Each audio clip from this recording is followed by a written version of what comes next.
Recording by Sargam studio Bodhgaya. आई तो बरातिया आज के रतिया चल जे पिया के दुआर। आई तो बरातिया आज के रतिया चल जे पिया के दुआर। दिलावा के खोतावा जाड़ी के करे जावा चल गेनी अपन ससुरार। दिलावा के खोतावा जाड़ी के करे जावा चल गेनी अपन ससुरार। चल गेनी अपन ससुरार।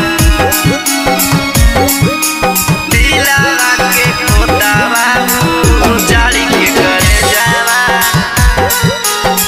चल गेनी अपन ससुरार।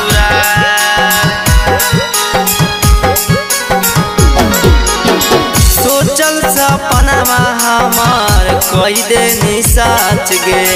हमारा के छोड़ के गेनी दोसरा के साथ गे।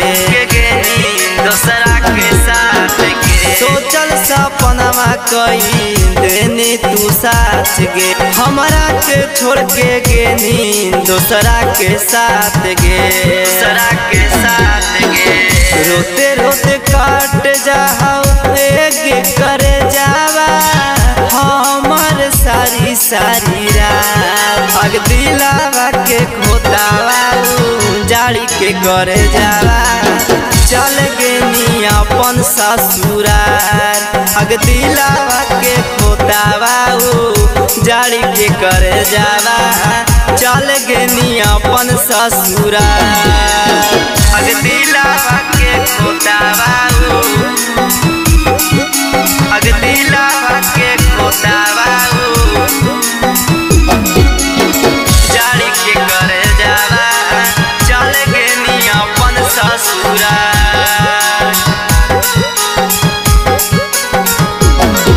हेगे जग मथवा पर हथवा धाके खैनी हन किरिया गे। मारनी रोशनावा के दिलवा पतिरिया गे। दिलवा पतिरिया गे। मथवा पर हथवा धाके खैनी हन किरिया गे।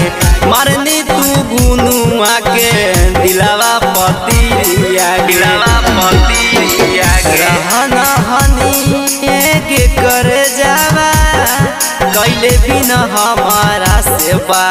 अग दिलावा के खोतावा जाड़ी के करे जावा चल गेनी अपन ससुरार।